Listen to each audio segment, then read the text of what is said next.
Zeke Miller is a CBSN political contributor and a White House reporter for Time magazine. Zeke, good to see you. So you heard Ms. Sanders, but is the White House prepared for another repeal of Obamacare to fail?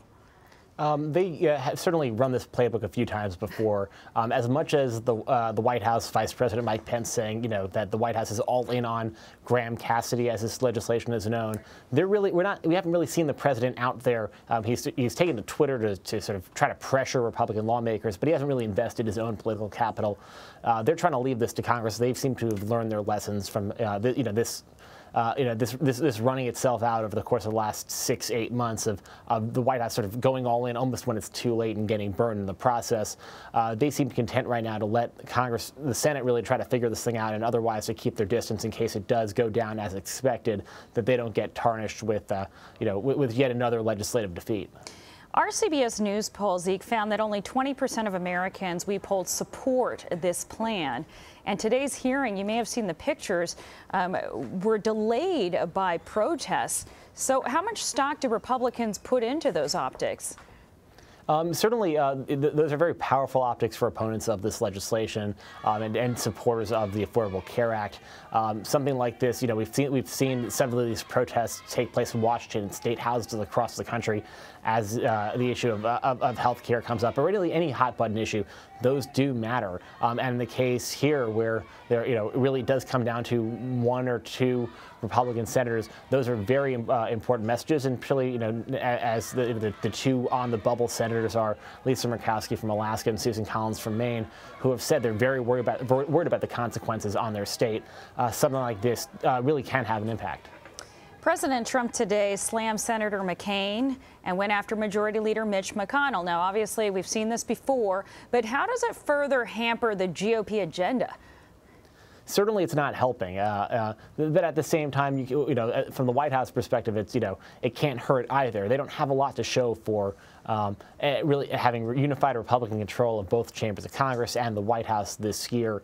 So the people around the president will say, it can't hurt. And on Capitol Hill, they're pulling their hair out, saying we have enough trouble as it is, keeping our members in line, trying to keep people back from criticizing the president when he's distracting on issues, whether it be tweeting about sports teams or who are critical of his positions when it comes to North Korea. So if Mitch McConnell, people around him are saying this is very not helpful, and folks at the White House are saying this is just the president expressing his own frustrations at members of his own party. Well, you bring up the NFL story, and divisiveness is an adjective that players and owners have used for Mr. Trump's remarks. The president has been in this escalating feud with the NFL, and today the White House, you may have heard, defended the president's comments. What purpose does doubling down on his attacks serve for this White House?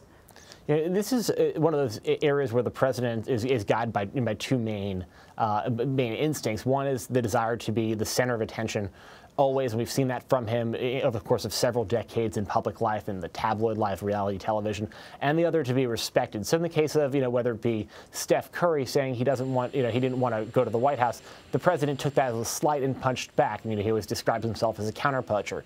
In the case of the NFL, that was, talking to people around him, that was, they sort of diagnosed that in the area of the president wanting to be part of, in the mix, at the center of attention again, picking an issue around, sort of one of America's most popular sports, and picking a fight where broadly, if you were to poll the vast majority of Americans, should you protest the national anthem, they would say no. That said, the president, they won't be supportive of the president, sort of the language he used, the way he went about it either.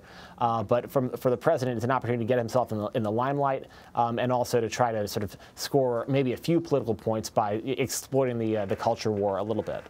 Counterpunching, he seems to be consistent at that, even in foreign policy. The White House today also weighed in on North Korea after its foreign minister today accused President Trump of essentially declaring war on North Korea.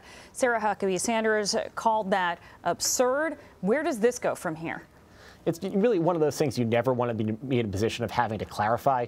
was the president's tweet a declaration of war or not at an adversary, which of course, there was never a formal peace accord. There's just an armistice between the North and the South. So technically we are still at war. Sort of by the letter of international law, yeah. But it did sort of highlight just how, sort of the thin ice the president is skating on here. He is trying to rely on harsh rhetoric and to try to sort of put pressure on the North Korean regime. At the same time, that certainly dramatically increases the risk of something going wrong, something either getting lost, simply as getting lost in translation, or egos getting bruised in the case of Kim Jong-un, who is assessed by the U.S. intelligence community as sort of being a egomaniac, a megalomaniac, where if this wrong sort of slight can lead to some sort of provocation, that could certainly increase the potential for the worst case scenario. The stakes are unquestionably high. Zeke Miller, thanks so much. Thank you.